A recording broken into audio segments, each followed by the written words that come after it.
और जैसे आज दर्शकों से कि film the Kashmir files Bharat के सबसे पहले तो I want to ask you, आपने इतनी सारी फिल्म्स में एक्ट किया है, इस फिल्म का रिस्पॉन्स क्या वैसा ही था जैसे हर फिल्म का होता है या कुछ अलग हटके?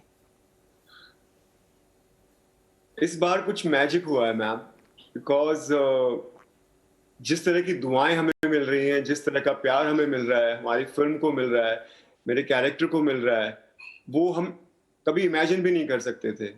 मुझे लगता है ये लाखों करोड़ों करोड़ों लोगों की दुआएं हैं जो ये फिल्म देखने के बाद हमें दे रहे हैं, और उसी के कारण ये मुहिम उठ चुकी है कि हर इंसान को ये फिल्म इतना प्रोत्साहन दे रहे हैं।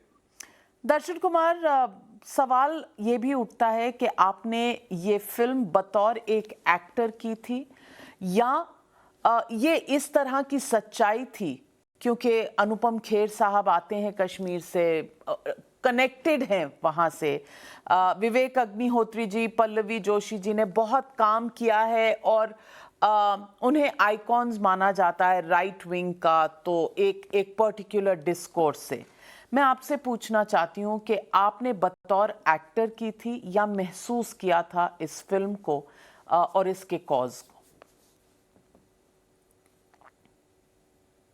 सबसे पहले मैं बताना चाहूंगा मैम आपको कि मुझे इस फिल्म के लिए बोला गया कि विवेक सर और पल्लवी मैम मुझसे पास क्या हो रहा है, सब जानना होता है ताकि हम अपनी एक्टिंग में उसको ला सकें। मुझे इसके बारे में कुछ पता ही नहीं था, और फिर विवेक सर ने मुझे स्क्रिप्ट दी फिल्म की, और जब मैंने स्क्रिप्ट पढ़ी तो एक एक चीज जो मैंने लोगों के मुंह से सुनी थी वही इस फिल्म के अंदर थी।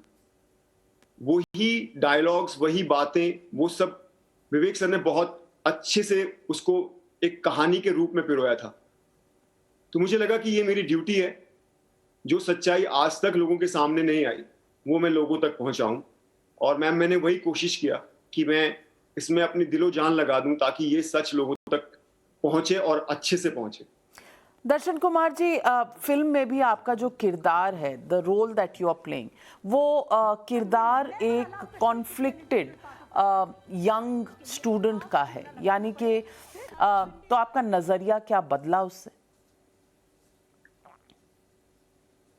मैम सच कहूं तो जो कुछ हमारे सामने आता था, कभी भी नैरेटिव जैसा है वैसा नहीं आता। डिफरेंट डिफरेंट नैरेटिव्स हमारे सामने आते हैं, और जैसे आज यूथ के हर इंसान की, और जो भी जितने भी हमारे ऑडियंस है जो वो फील कर रही है कि क्यों नहीं सच्चाई हमारे सामने रखी जाती, तो वही मैं फील कर रहा था एज एन एक्टर भी। और जब ये चीजें, जो टुकड़े टुकड़े गैंग है, जब उन्होंने ये कहा था भारत तुम्हारे टुकड़े होंगे हजार, जब ये स्लोगन लगाए थे, तो वो समझने की मैं कोशिश कर रहा था, क्योंकि मैं अपने एज एन एक्टर में प्रिपेयर कर रहा था, तो मुझे वो वीडियोस देखने थे कि वो उनकी सोच क्या है, वो ऐसा क्यों बोल रहे हैं।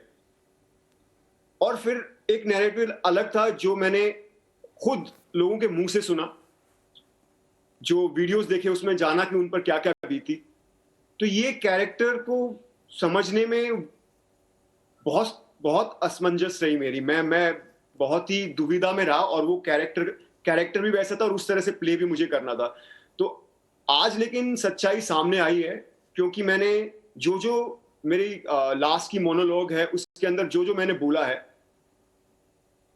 एक एक चीज का मैंने रिसर्च किया है, एक एक चीज को मैंने सर से पूछा है, उनके पास डिटेल में सब कुछ अवेलेबल है उस पे।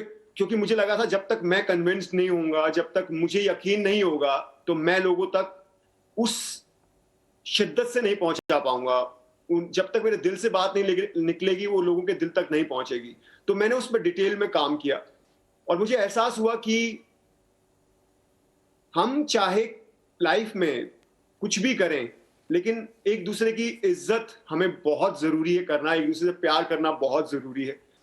और कोविड ने हमें बहुत अच्छा सिखाया था मैम कि हम एक दूसरे के बगैर सरवाइव नहीं कर सकते। एक कोरोना की कहीं से वायरस स्टार्ट हुआ था, पूरे वर्ल्ड में फैल गया, और कोविड टाइम में हम सब भूल गए थे जात पात, हर चीज, किस देश के वासी हैं, और एक दूसरे की हेल्प कर रहे थे हम। तो मुझे लगा है कि ये चीज दोबारा होनी चाहिए। यही चीज हमारी फिल्म भी दर्शाती है कि जब हमारे बीच से ह्यूमैनिटी गायब हो जाती है तो क्या होता है। तो मैं एज ए पर्सन बहुत बदला हूं इस फिल्म के बाद। दर्शन कुमार जी, कुछ लोगों का कहना है, और मैं पॉलिटिकल क्लास के बारे में कहूंगी, कि ये एक वन साइडेड फिल्म है, और ये जो फिल्म है ये अपने हिसाब से सच को पोर्ट्रे करना चाहती है। और दूसरा, वो कहते हैं कि ये फिल्म टारगेटेड है कि हमारे देश में राइट्स हो जाएं, कम्युनिटीज़ में हेट्रेड फैल जाए। ये जब इल्ज़ाम लगता है, when these are the charges against you, how would you respond to them? Ma'am, ये ब्रूटली ऑनेस्ट फिल्म है। इसमें जो जो दिखाया गया है वो पब्लिक डोमेन में है, इसलिए अभी अगर आप देखें तो रियल और रील बहुत ट्रेंड हो रहा है। कोई भी चीज ऐसी नहीं है जो बाहर से है, और हमारी फिल्म किसी भी ना ही समुदाय को टारगेट करती है, ना ही जाति को, ना ही पार्टी को। ये फिल्म ह्यूमैनिटी के लिए है। ये फिल्म दर्शाती है कि हमारे बीच में अगर ह्यूमैनिटी गायब हो गई तो उसका असर क्या होगा। और जहां तक मैंने सुना है कि जो लोग इसके बारे में बोल भी रहे हैं, वो उन्होंने अभी तक फिल्म भी नहीं देखी है। मैं उनसे दरख्वास्त करूंगा कि आप पहले फिल्म देखें और जानें कि हम टेररिज्म के खिलाफ बात कर रहे हैं।